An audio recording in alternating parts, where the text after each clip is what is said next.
The Center for Wooden Boats was a textbook in itself. Nobody had ever done it, anything like it before.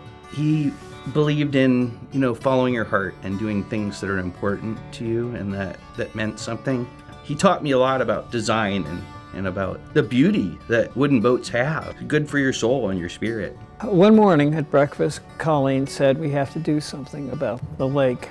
All of those boat shops that were making highly crafted wooden boats had closed down. The only few that were left were just doing repairs, not building. We have seen the end of an era. We built a dock in our backyard. Soon the boats arrived, and we never advertised. It was a continuous success almost immediately. People would come down if they wanted a beetle cap.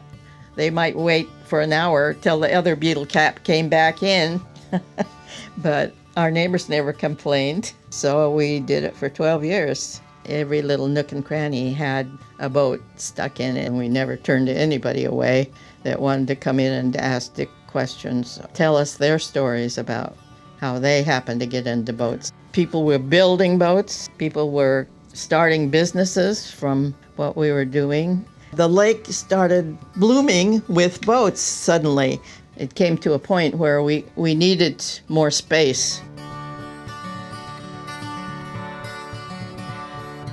The era that I was working at the Center for Wooden Boats was an era of rapid change in South Lake Union. It was really a moment where there was this huge opportunity. The longboat came in, the job skills training program was established. We got to meet some fabulous youth from around Seattle. We partnered with youth service agencies.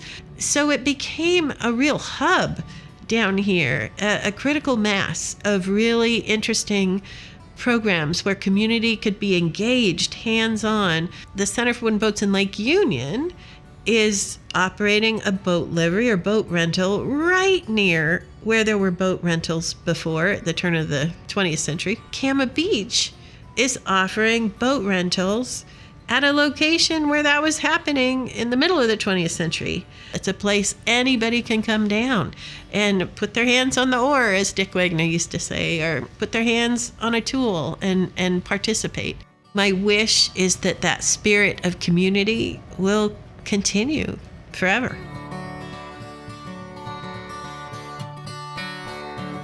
Dick's vision and his creation is really a place that is made up of its community. CWB is a hands-on museum. Take a rowboat out, go rowing, volunteer to help maintain that boat. You'll do some sanding and painting, and then maybe you'll come back again. You'll start teaching people to sail so somebody else can have the experience. We need to remember too that the maritime industry in Washington State is still a very large, thriving industry with lots of living wage jobs and great career opportunities. We help people discover the joys and opportunities of both vocations and avocations on the water.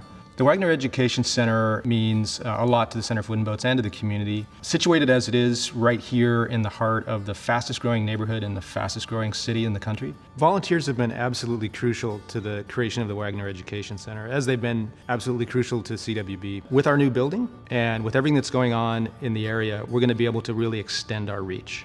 We'll have 400% more program space. It's going to let us really expand woodworking programs, boat building programs, classes, and so forth throughout the year. 300% more exhibit space. We'll be able to take artifact boats, the historically interesting ones that are currently hiding in storage and nobody gets to see, and we'll be able to put them on display. So what would Dick say about the Wagner Education Center? He'd say, get people in there doing stuff and keep it a little bit funky. I imagine a place where people would find themselves right in the middle of history and not just reading a book about it, but being a part of it.